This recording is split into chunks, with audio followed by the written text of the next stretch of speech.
Sir ಬನ್ನಿ sir 1908 S G Rao military hotel biryani ಇವಾಗಲೂ ಜನ ಕ್ಯೂ ಅಲ್ಲಿ ಬಂದು ನಿಂತು ತಿಂದು ಹೋಗ್ತಾರೆ. ತುಂಬಾ ಸ್ಪೆಷಲ್ ಅಂದ್ರೆ ಬೆಂಗಳೂರಲ್ಲಿ ಯಾರು ಮಾಡಕ್ ಸಾಧ್ಯನೇ ಇಲ್ಲ. ಕರ್ಬೇವಿನ ಸೊಪ್ಪು ಮಸಾಲೆ ನಾವು ಮಾಡಿರೋದು ಪೆಪ್ಪರ್ ಚಿಕನ್. ಇದು ಇಷ್ಟು ಪೆಪ್ಪರ್ ಮಸಾಲೆ ಹಾಕಿ ಬೆಂಗಳೂರಲ್ಲಿ ಯಾರು ಕೊಡಕ್ಕೆ ಸಾಧ್ಯ ಇಲ್ಲ. ಇದು ತಿಂದವ್ರು ಮತ್ತೆ ಮತ್ತೆ ಕೇಳಬೇಕು. ಕಾಲ್ ಸೊಪ್ಪು ಈ ತರ ತುಂಬಿರೋ ಕಾಲ್ ಅಂತದ್ದು ಎಲ್ಲೂ ಸಿಗೋದಿಲ್ಲ.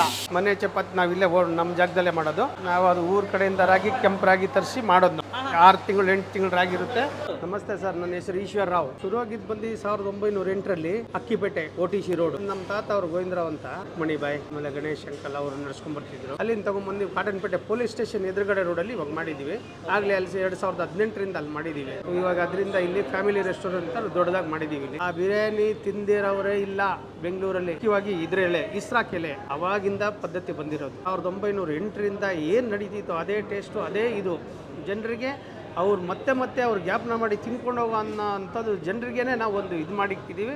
ಅವ್ರು ಬಂದು ಟ್ರೈ ಮಾಡಲಿ. ಇವಾಗಲೂ ಹೊಸಬ್ರು ಟ್ರೈ ಮಾಡಲಿ. ಹಿಂದೂ ಪೇಪರಲ್ಲಿ ಹಾಕಿರೋದಿದೆ. ಕೆಲವೊಂದು ಹಳೇದು ನಮ್ಮ ಎಲ್ಲ ಪೇಪರಲ್ಲೂ ಬಂದಿದೆ. ಎಲ್ಲ ಇಂಥವ್ರಿಗೆ ಅನ್ನೋದೇ ಗೊತ್ತಿಲ್ಲ. ಮಂಗಳವಾರದಿಂದ ಶನಿವಾರವರೆಗೂ ಬೆಳಿಗ್ಗೆ 7ರಿಂದ ರಾತ್ರಿ 11, ಭಾನುವಾರ ಬೆಳಿಗ್ಗೆ 7ರಿಂದ ಮತ್ತೆ 11 ಗಂಟೆ. ಸೋಮವಾರ ಒಂದಿನ ರಜಾ.